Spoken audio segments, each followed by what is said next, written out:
Welcome to Inside Bluejay Baseball. I'm Yana Mangiamelli, and throughout the course of this season, we're going to try to catch up with some former Blue Jays and let you know what they're doing, how they're doing, and a little bit about their lives. Today, we're fortunate enough to have Darin Ruf. Darin, welcome to the broadcast. Oh, thanks for having me. You know what? Well, first, Darin, I think what we'll do is we'll cover a little bit about your pro career, and so we can catch up with that. And we'll go back to your college days. Drafted at '09 out of Creighton by the Phillies. Worked your way through minor league baseball. Last year was a breakout year. 38 home runs, broke Ryan Howard's record, broke all kinds of records. A great year, named most valuable. I'm not trying to embarrass you, buddy. I want our fans to just to catch up. You were a most valuable player in the AA Eastern League. And then one day, you get that phone call every little boy who's ever played catch with his dad in his backyard wants to get, to go up to the majors. Do you remember what you thought that day? You know, a lot of things were running through my head, but it was, I don't want to say bittersweet, but it was, you know, right after we lost our playoff game in AA, and I made the last out, so I was a little bit, you know, bummed out that, you know, I just kind of ended the season for the rest of my teammates. You know, our manager, Dusty, let a little bit of time pass, you know, because he knows how I get after, you know, games like that, but you know, 25, 30 minutes later, he came and got me and you know, let me know that, you know, my season was going to keep going. And so, you know, it was an amazing feeling. My wife Libby was there in Trenton, so immediately went out and saw her. You know, called my parents. It was really surreal. So it was awesome. That's great. You know, you worked hard here when you were at Creighton. It's great for you to do that. Now, you know, when you're at Creighton, basically first baseman. High school, basically a first baseman. You got a guy named Ryan Howard, also a former Missouri Valley player. I think Southwest Missouri when he was playing there. Now Missouri State. Moved you to the outfield for a few games. How did that work for you, and how much preparation, or what kind of preparation did you do to get out there?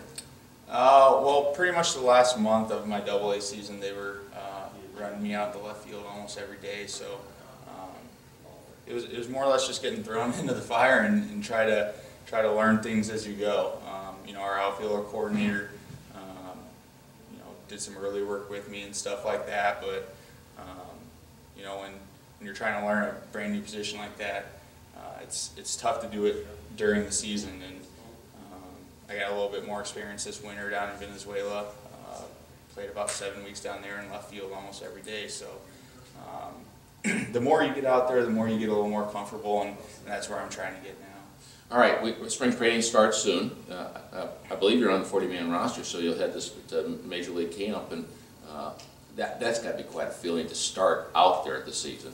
Yeah, absolutely. You know, that's what every baseball player wants, is a shot to make, you know, the Major League team. And first things first, you have to be on the 40-man, or just, I guess, get invited to big league spring training. So I'm fortunate enough to have that going, and yeah, we'll see what happens. And I know I'll get an opportunity to play, so I can play the outfield and help the team in any way I can.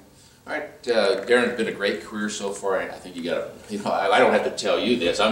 You've got a bright future ahead of you, and we wish you well in the majors this year. We'll follow your career. Let's go back a little bit to our days at Creighton.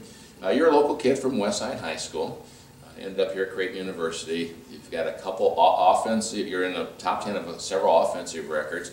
You won 2 Gold Gloves. You were the only collegiate player since the award's been initiated that's has 2 Gold Gloves. Do you have one particular moment while at Creighton that stands out? Yeah, I mean, it was definitely the year we won the conference, you know, championship, you know, tournament. It was first tournament we had won. And it was just a special team. We you know, came together.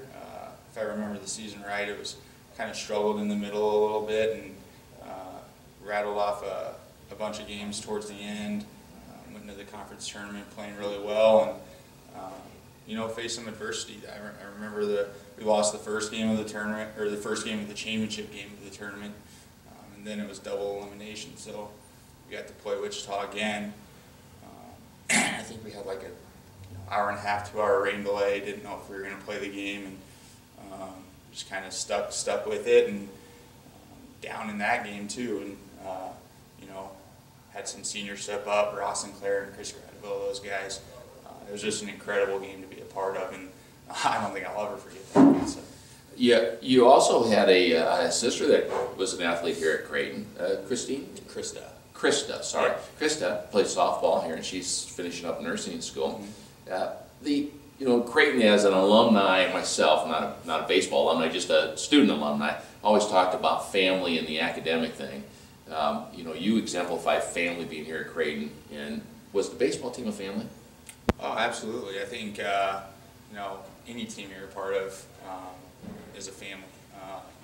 Those are the guys that you're with all the time, probably even more than your actual family when it comes down to playing college sports and things like that, especially when you transition to pro ball. I mean, I'm with those guys, what is it, probably 8 months out of the year every day. So, you get to know them, you get to treat them like brothers, and that's just one of the great things about sports is you get to have that relationship with your teammates and your coaches. One thing at Creighton that you learned playing baseball that helped you become a better professional player? Just taking pride in everything you do, respecting the game. Coach Urs is huge about playing the game the right way, and if the more people you talk to that play pro ball, you run into some guys that don't respect the game and don't play it the right way, and they have a little bit more trouble than the guys that are out there every day working hard and doing things correctly. And the coaches you have, the coordinators you have at pro ball, they see those things, and they learn to respect you because that's how they came up playing the game as well. And so when they see someone doing things the way they did it, the way it's supposed to be done, they kind of form a little bond with you and kind of root for you in a way. Great testament to your days here at Creighton. One last thing, let's cover your personal life. You got married? Yeah, last December 3rd, we got married, my wife Libby and I, and we've been dating since high school, so I think we were both ready for for that to happen. Oh, great. Darin, I appreciate your time. We wish you well, and we'll follow you. And throughout the season, just keep me updated on what's going on, and I'm going to be doing some of the broadcast, and I'll let our fans know. You've been listening to Darin Ruf on Inside Bluejay Baseball.